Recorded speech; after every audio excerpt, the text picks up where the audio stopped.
तो चलिए अब हम लोग हल करते हैं प्रश्नावली 1.2 का प्रश्न क्रमांक 4। प्रश्न क्रमांक 4 कहता है निम्नलिखित में बतलाइए कि ए बराबर बी है अथवा नहीं है। आपको बतलाना है कि ए बराबर बी है अथवा नहीं, अर्थात दोनों समुच्चय समान है कि नहीं।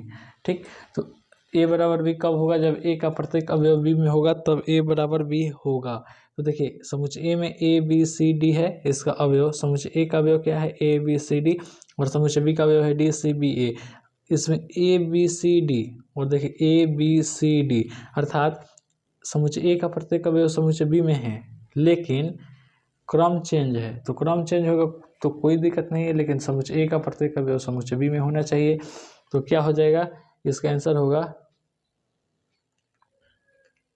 Answer A equal to B है। ठीक, अब चलिए प्रश्न क्रमांक 2 कहता है समुच्चय ए में कौन कौन सा अवयव है? 4, 8, 12 और 16, और समुच्चय बी में 8, 4, 16 और 18। तो देखिए 4, 8 ठीक है और 16 समुच्चय बी में है, 4, 8 और 16, लेकिन 12 नहीं है। तो इसका आंसर क्या हो जाएगा? इसका आंसर होगा ए नॉट इक्वल टू बी है। ठीक, प्रश्न क्रमांक 3 कहता है समुच्चय ए में 2, 4, 6, 8, 10 इसका अवयव है, और समुच्चय बी में एक सचडेट एक समधन पूर्णांक है, और एक सचडेट x जो है वो छोटा है 10 से या बराबर है। ठीक, तो इसको हम लोग देखिए समुच्चय निर्माण रूप में है और ये रोस्टर रूप में है। तो रोस्टर रूप में है और ये समुच्चय निर्माण रूप में है, तो समुच्चय निर्माण रूप को रोस्टर रूप में बदल लेते हैं पहले। तो देखिए क्या हो जाएगा, ये हुआ समुच्चय बी को रोस्टर रूप में बदलते हैं। तो x जो बोला है 10 से छोटा होना चाहिए और सम धन होना चाहिए, सम संख्या होना चाहिए। तो सम संख्या क्या होती है? 2, 4, 6, 8 सम धन पूर्णांक है और 10। ठीक, और बोला है 10 से छोटा होना चाहिए, तो 10 से छोटा है कि नहीं, और 10 के बराबर भी होना चाहिए, तो 10 भी लिख सकते हैं। तो देखिए 2, 4, 6, 8, 10 और 2, 4, 6, 8, 10, अर्थात समुच्चय ए का प्रत्येक अवयव समुच्चय बी में है, इसलिए क्या लिख देंगे यहाँ?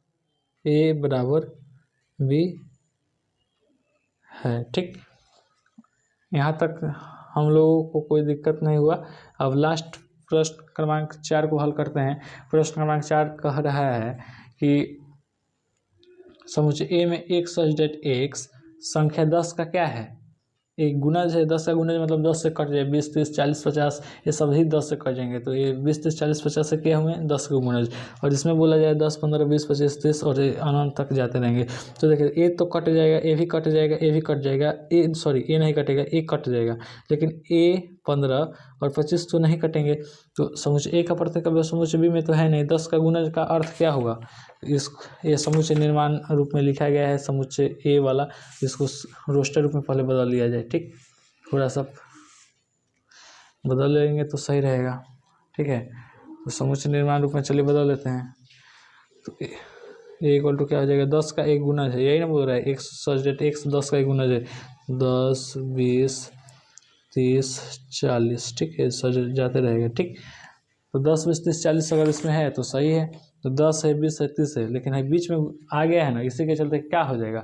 ये नहीं होगा। तो इसका आंसर क्या हो जाएगा? इसका आंसर होगा 4 नंबर वाले का ए नॉट इक्वल टू बी है।